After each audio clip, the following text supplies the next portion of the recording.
to stay here and try and be as interesting as possible for as long as I can bear it. So please, I welcome your questions. Thank you very much. I'm going to hold the microphone. Please do not take it from me. So I saw you prefer Bernie over Hillary, and I was wondering why it's more important to go against the establishment rather than support capitalism. Well, because the establishment is the root of all evil. I mean, I might be a... Sorry.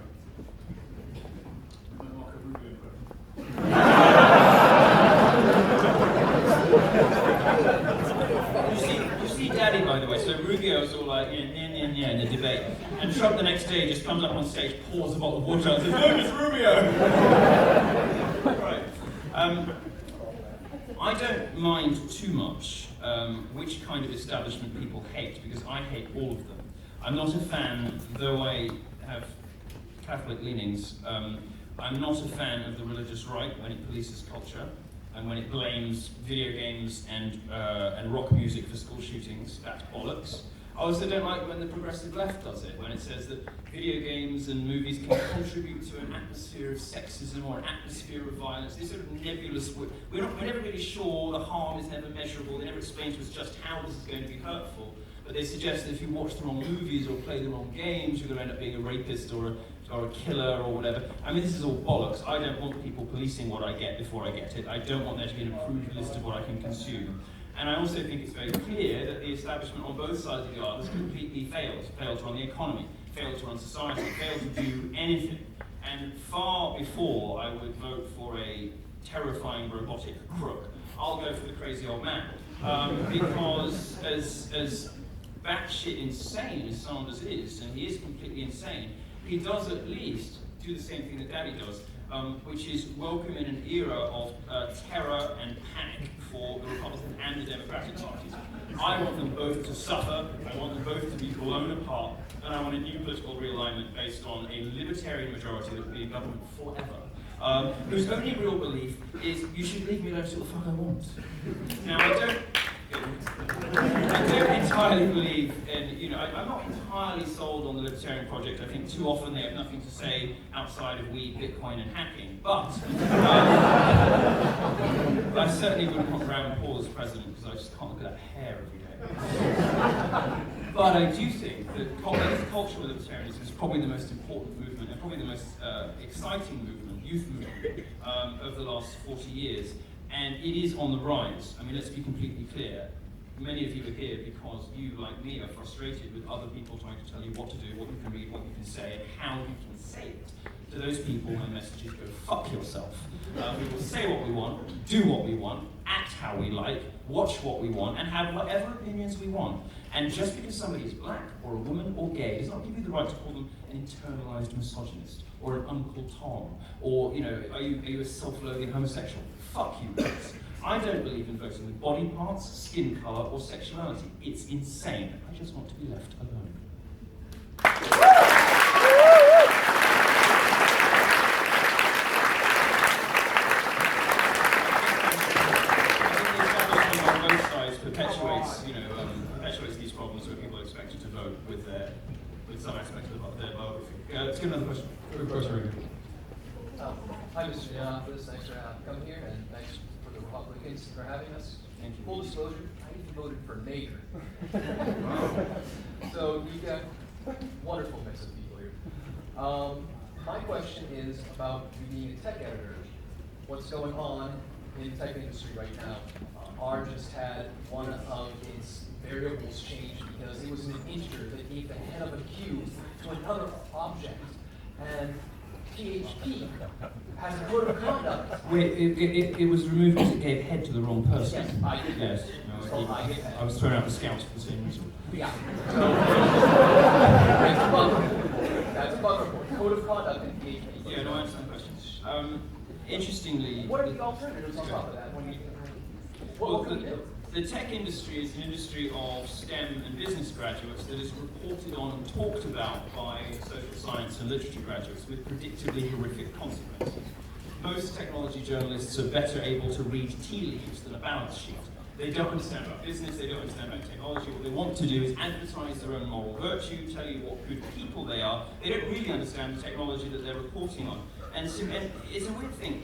I mean, progressives, feminists, Black Lives Matter activists, they're all bullies. They pick on weak, easy targets. They go on university campuses for meek, nice, middle-class white people who've got a bit of white middle-class guilt and basically, you know, quite nice people. And if you tell them, you are a hateful, terrible person, their response won't be go, fuck yourself. Their response will be, God, really, am I? And they just sort of bamboozled and confused. Now, many of the people who work in the tech industry, it's one of the reasons there's a vast over-representation of gays and transgender people who work in technology companies. It attracts marginalized personalities because very often very brilliant people do have, their brains work slightly differently. Some of you in the audience will be familiar with, you know, sort of the male autism double-edged sword. It can make you brilliant, but it also means it's absolutely horrific to try and chat anybody up. Technology companies attract these kinds of people, but they often attract these kinds of people because they're meritocracies from all across society. And what we've got in the tech reporting industry and in the sort of feminist movements in Silicon Valley is a very small group of very privileged people.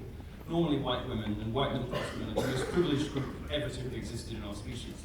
Pontificating and lecturing others on microaggressions and all sorts of other ridiculous horseshit. The tech industry is in a bit of a problem here, it's in a bit of a bind. Any platform business that has something to do with publishing, like Twitter or Facebook, has been completely taken over now. And taken over not just by people with batty politics, but by people who believe that the government is better at telling us what we should say than we are. Facebook has teamed up with Angela Merkel in Germany to censor discussion of the immigrant crisis. Perfectly respectable, normal, mainstream opinions in Germany are now beyond the pale. They will be removed from Facebook within 24 hours if somebody complains about them, and even in some cases if nobody has. Facebook is now going all in with governments to decide what we can say and what we can't. Many of these Silicon Valley companies are essentially fucked for precisely that reason, so they will fail on their own. GitHub is on the way, Twitter is obviously fucked. Facebook will take longer to go because they make more money, but ultimately they have to pick a side in the free speech wars, and being against free speech is always bad business. Next question.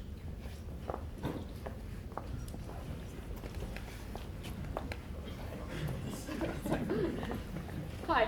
I can't read any of them. Do you want to read some of them out to me? Because I can't read any of that. You needed much bigger type. Anna, can any of you speak? Is it a deaf process? Well, then everyone else can't get it. Why don't you? Where did it go from? I can be your friend. Safe space. Your queer friend needs what from me?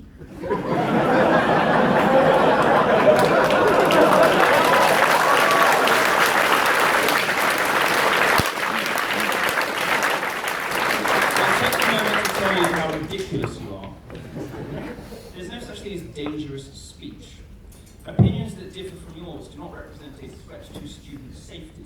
If you are such a delicate wallflower that you cannot cope with a gay person who has a different political opinion from you, you should just drop out because you're going to make nothing of your life. You will contribute nothing to the economy, you will contribute nothing to the people around you in your life, and you will be basically ineffective and incapable of ever interrogating an argument or producing anything in your life. If this set of opinions...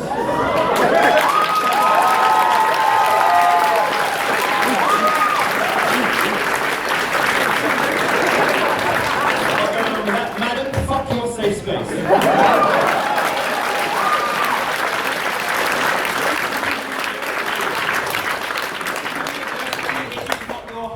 You are not here to feel good. You are not here to be protected. You are here to be exposed to things you don't like and to think about them and to work out where your positions are afterwards. Nothing I say is endangering anybody, nor is anybody else that you protest against. This is ridiculous, attention-seeking nonsense. You should be ashamed of yourself and you should quit university.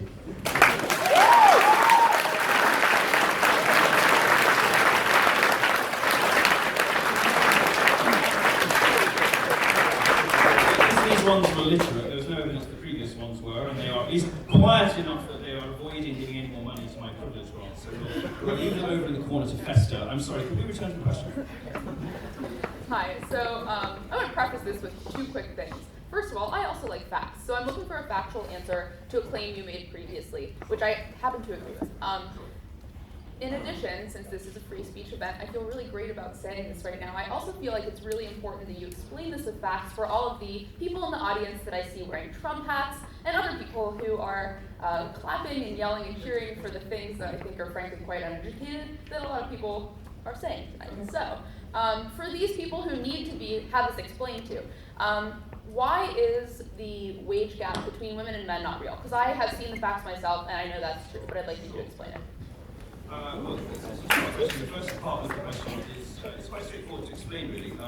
You can only really believe in the wage gap if you have sort of maths at the level of a first grader or a feminist, which I repeat this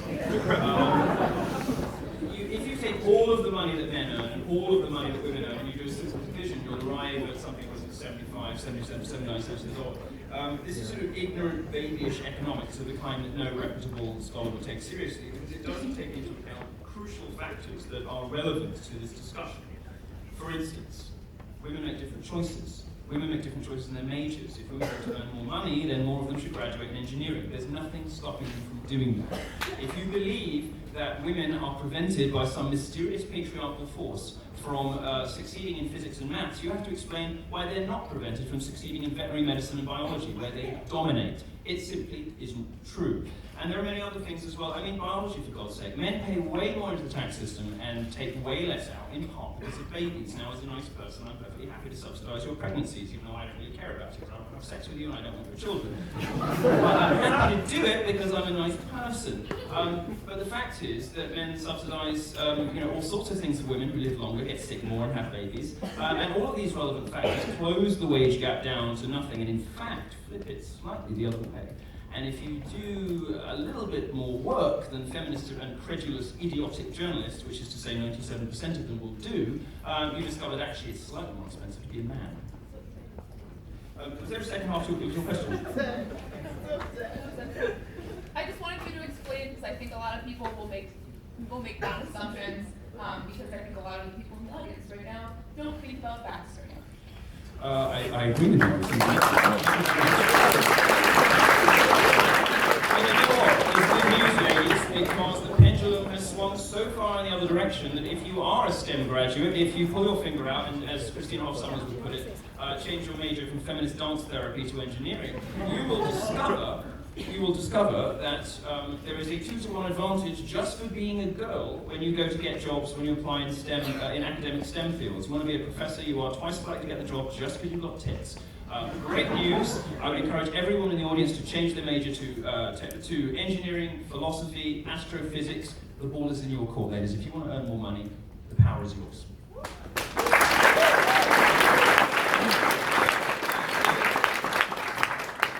Love you on gaming and me, my man. But anyway, my question, I'm going to preface it as well. I am a conservative who just recently graduated from the awful Pitt School of Social Work program. And for 3 years, I was silenced by professors and condemned by other peers because I had a different opinion than all of them. What is your recommendation for someone like me going through an extremely liberal environment like that? Because for me, everybody else is an idiot community organizer right now, making $10 an hour doing nothing. I'm making 6 figures, and I figured free rise is You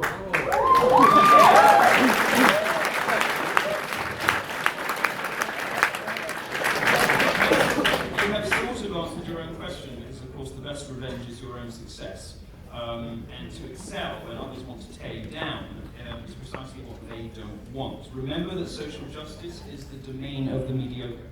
People asking for safe spaces and trigger warnings do so because they cannot operate on a level playing field of ideas. They can't survive in the marketplace on their own, so they need special pleading. They require you to give them special dispensation, otherwise they simply can't function. Feminists, Black Lives Matter protesters, and various other people act the way they do out of a deep sense of insecurity about themselves. Your best bet is to keep your head down at university, get good grades, and excel in life, because the one thing they don't want you to do is have the great car, the hot wife, the 2 kids, and 4 holidays a year, so go do that. Merry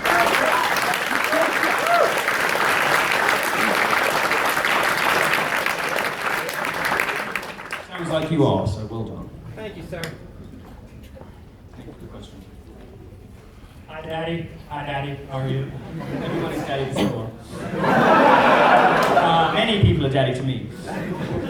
Last night, Lady Gaga, who has made her fortune off of pandering to homosexuals and feminists, she lied in front of 80 million people saying 1 in 5 women will be raped on a college campus. Yes. Can you elaborate on how much bullshit that is, please?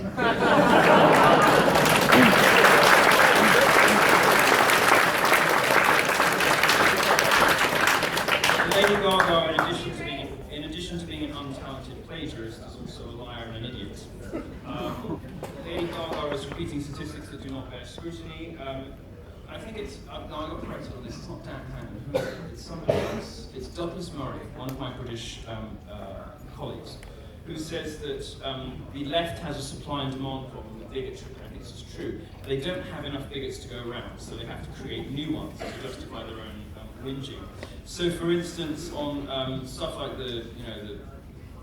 these sexual assault statistics, they don't have enough of them, so they widen the definition of sexual assault to include, touching boobs or, an unwanted kiss. I mean, this is just normal human sexuality, and yet it's being criminalised and only ever in one direction, is always the boys. Lady Gaga is not alone in the sort of progressive elite in spreading this stuff. So does Obama, so do most other people. They're all wrong, and they all know they're wrong, and they do it anyway. They do it because they're liars, and they do it because their primary purpose is to advertise their own moral virtue, not to tell you the truth about how the world really is. I think if you want to know how the world really is, you're a bit stuck at the moment, and there aren't many of us telling you. To do what various celebrities at the Oscars did this week, and tell a succession of racially and sexually charged lies to a global audience is a height of irresponsibility, and shows just how lazy progressives have got. They think they can get away with anything. They think they can say anything, which is why the new student movement against this stuff, the cultural libertarian movement, the fact that so many college Republicans are inviting people like me, Christina Hoff Sommers, you name it, is very exciting, because it suggests that there is a generation that has woken up to this shit. Lady Gaga has made a career out of lying. She and pandering to gays, as you correctly say. The Born This Way song is based on a lie invented by the gay lobby in the 80s to get around the religious right. There's no basis in science to suppose that gay people are born that way. In fact, it might be mostly nurture, according to Steven Pinker. But it was invented because the religious lobby was saying homosexuality is a sinful lifestyle choice. So the gay lobby thought, what do we do about that? I know, why don't we say we're like blacks or women, we were born this way, and then they can't get us, then it's just them being sexist, sort of ish. And it's a lie, there's no basis in science for it whatsoever, and she of course made a whole song about it. Don't expect intellectual integrity from celebrities, is the bottom line there.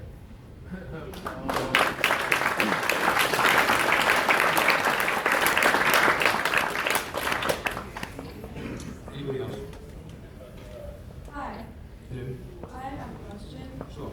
Why so much hatred against feminists? And for the record, I don't think you're worth protesting against, but by all means, keep entertaining us.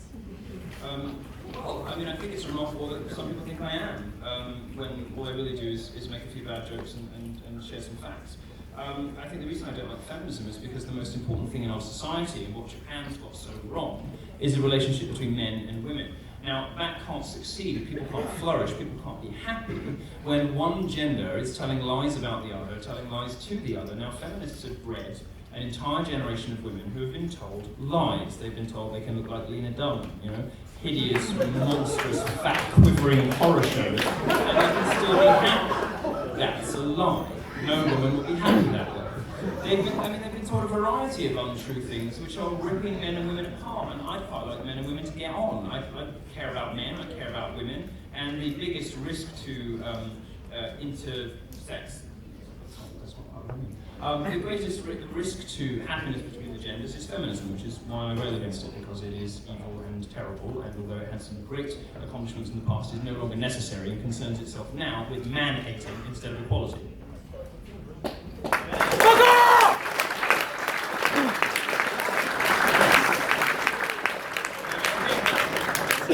To accuse me of hatred toward feminism as one guy who dares to stand up against the marauding hordes of paradise is a bit bit rich when you consider that progressive publications don't just tolerate but applaud women saying things like "kill all white men," "I bathe in male tears," "masculinity so fragile." This stuff is appalling, thinly veiled misandry. And to accuse one gay guy who, because he doesn't want to fuck women anyway, has got license to call them out on their bullshit as being hateful, frankly, madam, is a bit rich.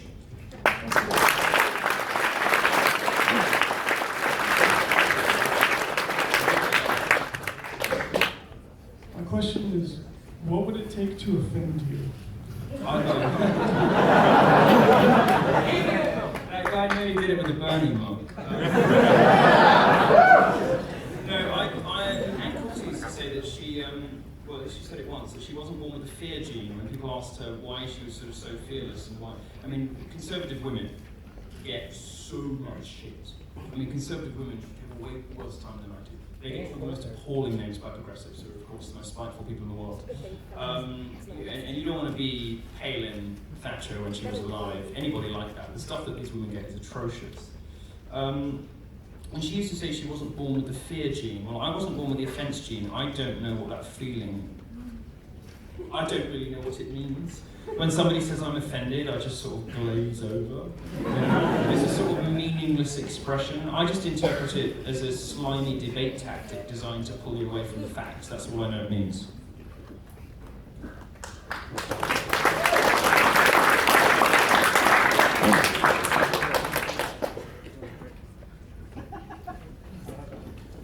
I just have a personal, a lot of the things that you said, I just personally don't agree with, but I think a lot of... Which facts don't you agree with? I don't know where to start, but one thing I really just want to make a point of is that I think there is a difference between free speech and hate speech. I think a lot of what you talk about...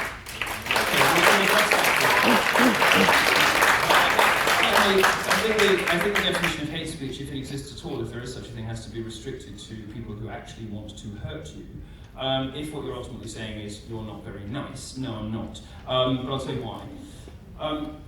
Free speech is all very well and good, but mediocre opinions are sort of irrelevant. They don't change the discussion. It is specifically offensive speech that is an engine of progress, and not just of progress, but of progressive progress. It is offensive speech, speech that offends the establishment, speech that offends people in power, that got gay marriage, the vote for women, ended slavery. This was a product of offensive speech. And if, the worst that you have is some gay guy saying he doesn't like feminism, it doesn't seem to me like you have much of a problem on your hands. But it is very important, specifically, for us to defend offensive free speech, and not just regular free speech. Because in those countries where you are allowed to say what you want to who you want, and in particular about, as you see at the establishment, we don't kill each other over politics. In those countries where people are scared to say what they mean, and scared to share facts, and scared to speak out and speak up, people kill each other over politics. We don't do that in America because you have people like me being dickheads on stage. And that's the function that we perform in a free speech society. It's very important that we do. Yeah!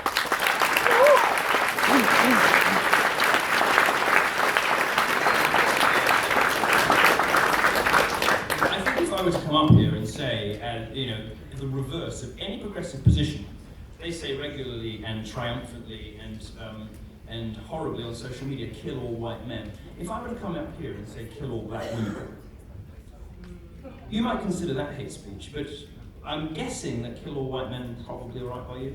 I would have the hate speech bar way higher than either of those statements because they're obviously just idiotic phrases spoken by morons. But if you're going to show up to a lecture accusing somebody of hate speech, you better have an example, sir. You're little Nazis! You're little fucking Nazis! Yes! They're pissing motherfucker with an iron cross!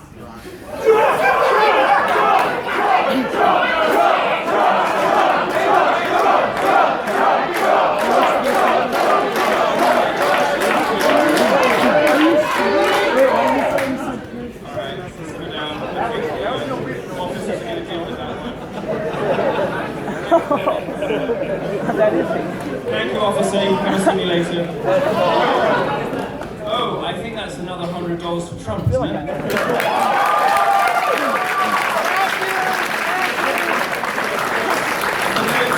Those nitpicky social justice warriors in the audience who are furiously penning blog posts on their phone about campaign finance law. Obviously, I am a British citizen, so I will be sure to take a friend of mine out for a lavish supper, and he may subsequently accidentally make a donation of a similar amount. So you can save your breath. All right. Anyway, I'll donate. What's that? I'll donate. I'll match you. Well, we're There we a go. happy family of Trump. So earlier today, you talked to the issue of an even playing field, and you said that women or sexual assault survivors who are asking for safe spaces ought to quit university. Yeah. My question to you is, what are tangible ways that people in that position can get back on an even playing field? Well, what the research suggests is that exposure and avoidance is the best way to deal with trauma. Now, it's not for anybody but it's to instruct people who have gone through bad things to how they're best to come to terms with what's happened to them in the past. Certainly, what seems to be the best idea is that, rather than creating so-called safe spaces, which are more often than not political tools, they're not really there to protect anybody from anything serious. Rather than creating these safe spaces, which have unintended and unfortunate political consequences, it might be better for people who have unfortunate things happen to them to take a year or two or more out of college. I don't know of a university in this country that wouldn't be happy with somebody taking a year or two off if something like that happened to them, if it really did. And in many cases, a lot of this safe space culture is driven by some of the most mendacious and dishonest people on campus, and very often their claims do not stand up to scrutiny. I'm thinking of Duke Lacrosse, I'm thinking of UVA, I'm thinking of Emma Solkowitz of Columbia. Much of this culture is driven by liars, and they do a horrible disservice to people who genuinely have suffered. And those people who genuinely have suffered deserve our sympathy and our support and our help, but safe spaces, what all of the brain science and all of the sociology tells us, are the exact opposite of what If we someone need. got raped, they should expose themselves to that place again and risk themselves getting raped again, is what you're saying? No, that's No, not that's what not. I'm No, saying. What I'm saying is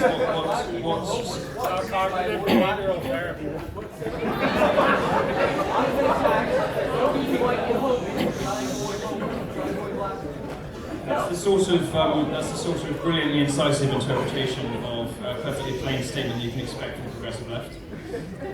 Any more questions? You're a disease to society! That's not a question. Do you have a question? Why are you such a disease to society? That would be a question.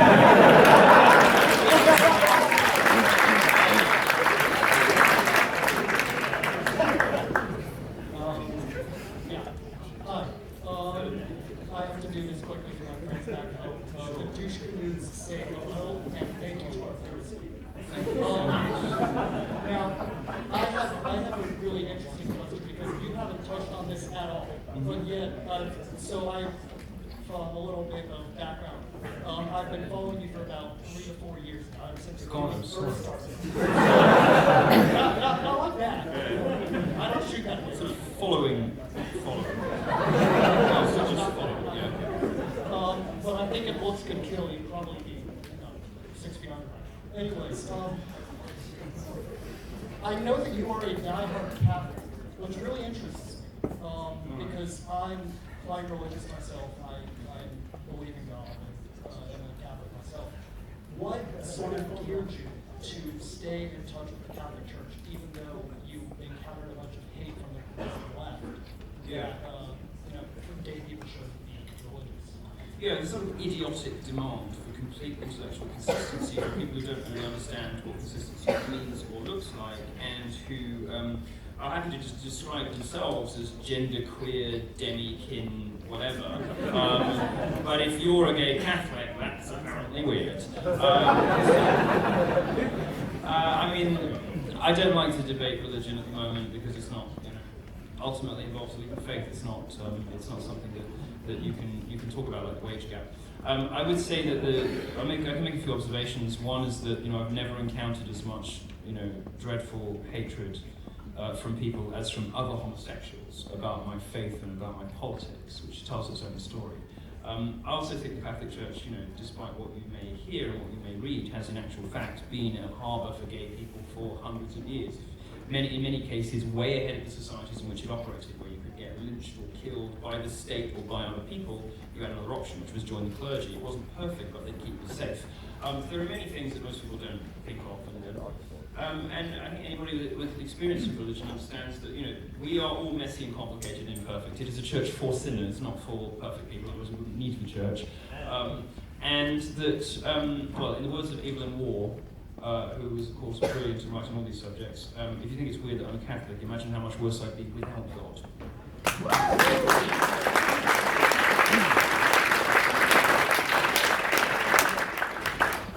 Hello. So tonight you were saying that everyone has a right to say whatever it is that they want to say. Yes. But a lot of the times when some people here do not agree with most of your views, you are quick to kind of reprimand them and disrespect them, call them stupid, and a lot of other names. Why do you think that it's okay for you to do that, and it's kind of not okay for us to have an opinion that is basically opposite of yours without you giving input back that is? So you want to be able to have a wrong opinion and not be contradicted? You want to be able to have a wrong opinion and it not Why be is our contradicted? opinion considered wrong and yours considered right when you just said that? Well, because if you disagree with me, chances are you're wrong on the facts. Okay, no. I haven't heard any numbers from you except for, I'm going to donate $200, $500 to either whatever fund.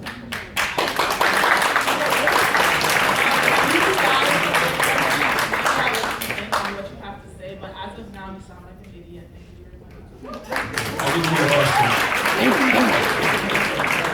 I mean, this is typical, of somebody who doesn't. I mean, I think what I heard there was, why are we not allowed to be wrong and you not call us on it? I think that tells its own story. I think I didn't hear a question here. Should we go to the next one?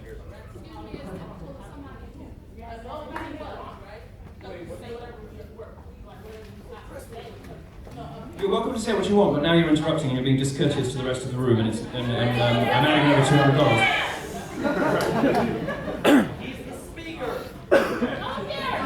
You're just giving more money to Daddy, Alright,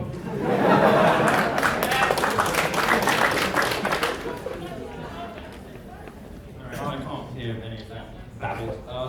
Should we move on? Yes, Milo. So I agree with you that it's problematic if it depends more who you are than the content of what you're saying. But I'm wondering, how did you come to the conclusion that saying exceptionally provocative things is the best way to facilitate logical discourse? Yeah, that's a question. Well, I'm not the only person in the world, and many people play different roles in whether it's the free speech movement, cultural libertarian movement. There are some very respectable academics who come with, calm, classy, fact-led approaches. But sometimes you need somebody to blow open the fire doors. Sometimes you need somebody to be the shock troops, particularly in an era when lies are so embedded and so widespread that the only way you can get a hearing is to be outrageous. And it's part of what I was talking about earlier, the essential importance of offensive free speech to attract attention to points of view that are not given a hearing or that are even punished. There are points of view, I'm not a men's rights activist, but frankly, they're right about most stuff. And those views are actively punished. They're punished in the workplace, they're punished in the media, they're punished by girlfriends who have internalized this, feminist nonsense. Where that's the case, not to overuse the Orwell, is it Orwell? I think it is. In times of universal deceit, telling the truth is a revolutionary act. I wouldn't